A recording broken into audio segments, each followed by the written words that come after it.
Live from Los Angeles. Welcome back to Good Morning Line. Again on Thought Thursday, we're talking about thinking and the power of our thoughts.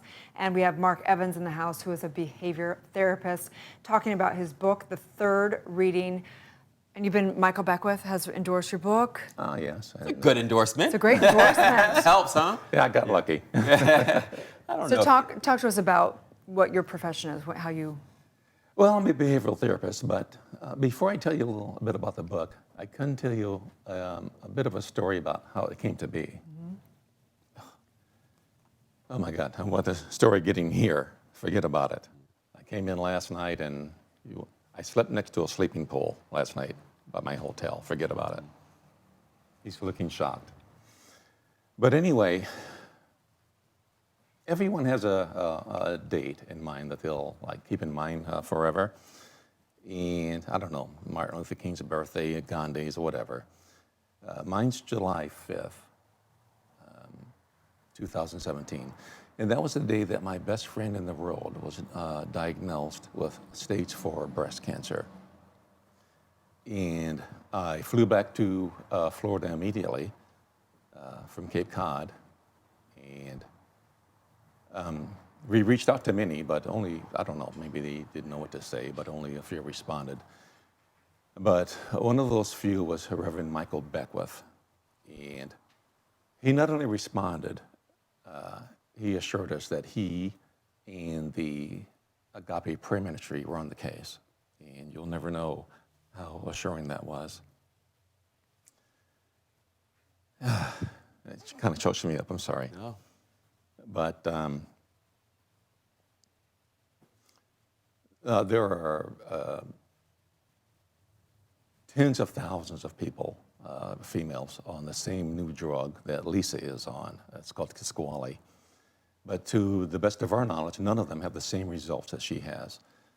And that result is she has, for the last year and a half, her PET scans, which she has to endure every 3 months, have shown no trace of the tumors, 3 tumors that were in her liver.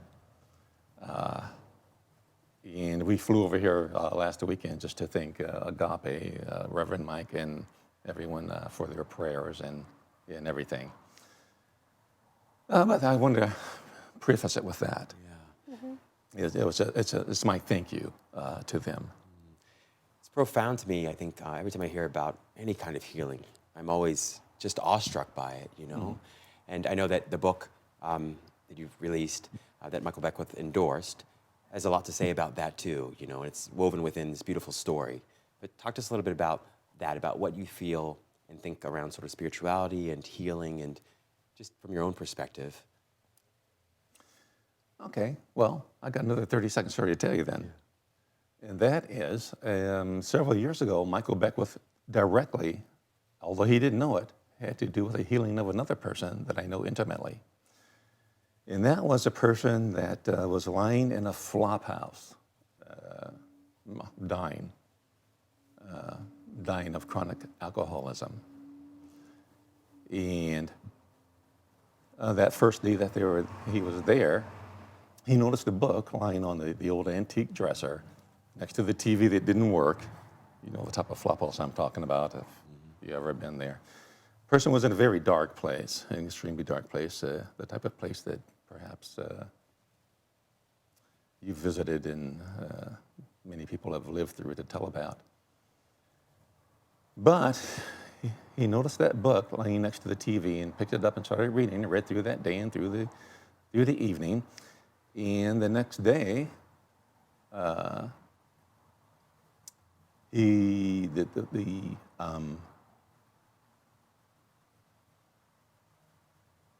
trying to get my thoughts together.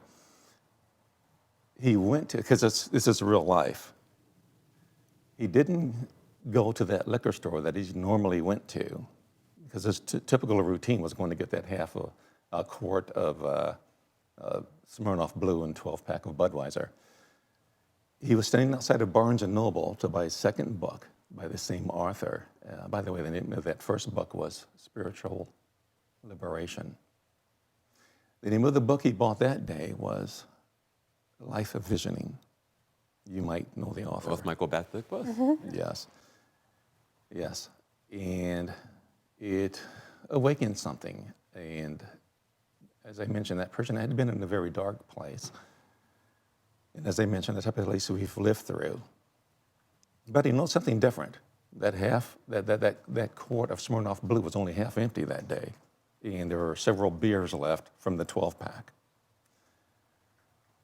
And he did happen to see a light at the end of the tunnel, and that light was not the proverbial freight train.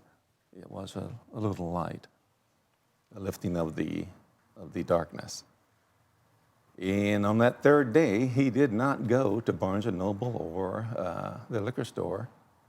He went home, and he packed a small valise, and he checked into a 90-day rehab center. And he began writing that book, the third reading. And that person would be you. And that person would be me. Congratulations. Really incredible. Yeah. So the book is being very well received. It's doing great things. I'm sorry, I get a little bit choked up Yeah, Thank you real. for sharing that. Yeah. It's real. when I talk about it. Yeah, I don't know how many people deal with addiction. I think it's 1 in 8 that have, real addiction. I'm sure so many other people deal with addiction at different levels, and we've all been touched by addiction at some level in this culture for sure. So tell You people. and I both worked in that world. Yeah, that's right. So tell people where they can find you and get your book. Well, anyway, Mark Evans, it's whatever, it's out there. Yeah. I'm not a public person. I don't know how to speak in public or anything like that. This is my...